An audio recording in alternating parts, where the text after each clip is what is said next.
सुदरपुर गांव के बीचों बीच एक विशाल बरगद का पेड़ था। गांव वाले उसे प्यार से बाबा पेड़ कहते थे। उसकी छाया में बच्चे खेलते, बूढ़े बैठकर बातें करते और राहगीर आराम करते थे। एक दिन गांव में शहर का एक अमीर व्यापारी महेश आया। गांव वालों, अगर इस पुराने पेड़ को काट दिया जाए तो यहाँ बड़ा शॉपिंग कॉम्प्लेक्स बन सकता है। तुम सबकी कमाई बढ़ जाएगी।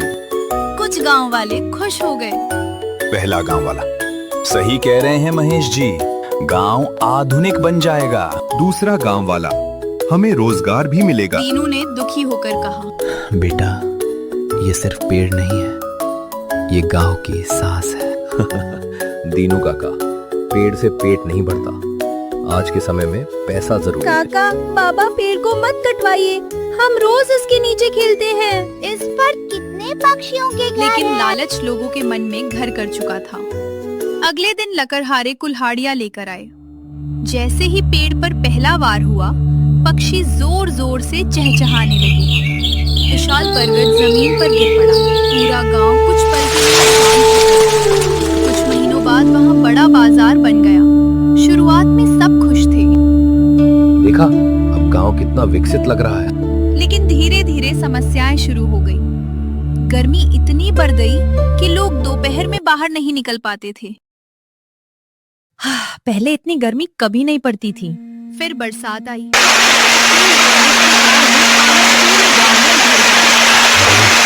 खेतों में पानी घुस गया। दुकानों में भी बाढ़ आ गई। जब बरगद था, उसकी जड़ें मिट्टी को संभाल लेती थी। अब गांव को बचाने वाला कोई नहीं। धीरे धीरे कुएं भी सूखने लगे। पक्षी गायब हो गए। गांव की हरियाली खत्म होने लगी। एक शाम बच्चे उस खाली जगह पर बैठे थे जहां कभी बाबा पेड़ हुआ करता था। दीनू काका, क्या पेड़ वापस आ सकते हैं? अगर इंसान अपनी गलती समझ जाए तो प्रकृति हमेशा दूसरा मौका देती है। इस बार पूरे गांव को अपनी गलती का एहसास हुआ। महेश भी शर्मिंदा होकर आगे आया। काका, मैं लालच में अंधा हो गया था, मुझे माफ कर दीजिए। फिर गांव के सभी लोगों ने मिलकर पेड़ लगाने शुरू किए।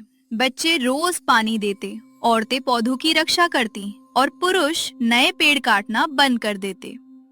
कई साल बीत गए। धीरे धीरे गांव फिर से हरा भरा हो गया। पक्षी लौट आए, कुओं में पानी भरने लगा। एक छोटा बरगद का पौधा सबसे तेज बढ़ा। लोग उसे प्यार से बाबा पेड़ की वापसी कहने लगे। एक दिन बड़ी हो चुकी गौरी अपने बच्चों के साथ उसी पेड़ के नीचे माँ, बैठी थी। लोग पेड़ क्यों काटते हैं? क्योंकि इंसान अक्सर प्रकृति की कीमत तब समझता है जब वो उसे खो देता है। हवा धीरे धीरे पत्तों को हिला रही थी, मानो पुराना बाबा पेड़ फिर से मुस्कुरा रहा हो।